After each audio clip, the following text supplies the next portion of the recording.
This year, thousands upon thousands of Nevada voters had their voices canceled out by election fraud and invalid ballots. Here's how it happened. On August 3rd, 2020, after a rushed special session, Nevada legislators made drastic changes to the state's election law by adopting a bill known as AB 4. The vulnerabilities of this statute were obvious. It provided for universal mail voting without sufficient safeguards to authenticate voters or ensure the fundamental requirement that only one ballot was sent to each legally qualified voter. This was aggravated by election officials' failure to clean known deficiencies in their voter rolls. Because of AB 4, the number of mail ballots rocketed from about 70,000 in 2016 to over 690,000 this year. The election was inevitably riddled with fraud, and our hotline never stopped ringing. While the media and Democrats accused us of making it all up, our team began chasing down every lead. Our evidence came both from data scientists and from brave whistleblowers. Here's what we found. Over 42,000 people voted more than once. Our experts were able to make this determination by reviewing the list of actual voters and comparing it to other voters with the same name, address, and date of birth.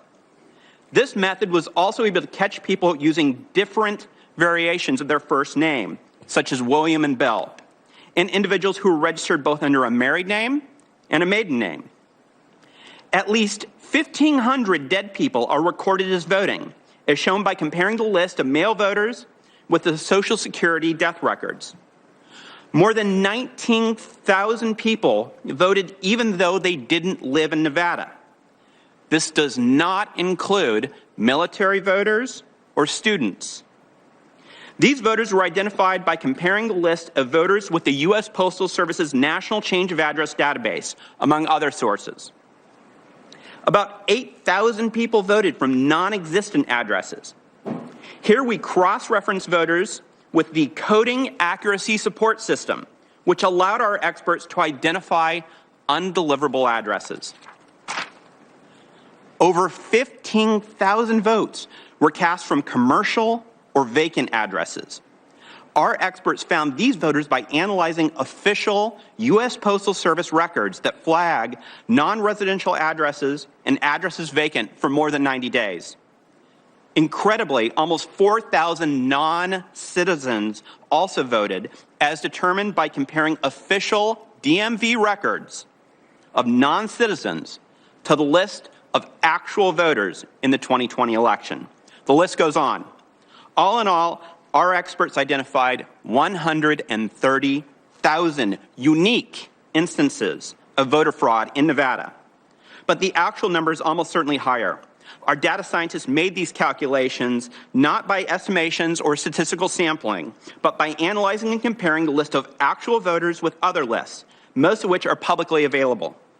To put it simply, they explained their methods so others could check their work. Our evidence has never been refuted, only ignored. 2 Clark County technical employees came forward completely independent of each other and explained that they discovered that the number of votes recorded by voting machines and stored on USB drives would change between the time the polls were closed at night and when they were reopened the next morning. In other words, votes were literally appearing and disappearing in the dead of night. When we attempted to verify the integrity of these voting machines, we were allowed only a useless visual inspection of the outside of a USB drive. We were denied a forensic examination. Finally, our investigation also uncovered a campaign to illegally incentivize votes from marginalized populations by requiring people to prove that they voted to receive raffle tickets for gift cards, televisions, and more. Our determined team verified these irregularities without any of the tools of law enforcement, such as grand jury, subpoenas, or FBI agents. Instead, we had less than a month to use critical thinking and elbow grease to compile our evidence. We tried to obtain testimony or documents from Clark County officials, but they obstructed and stonewalled.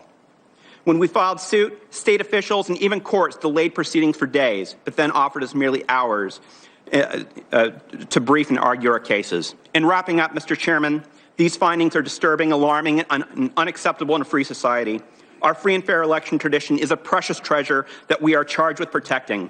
Government by the consent of the governed is hard to win and easy to lose. Every single time a fraudulent or illegal vote is cast, the vote of an honest citizen is canceled out. Thank you.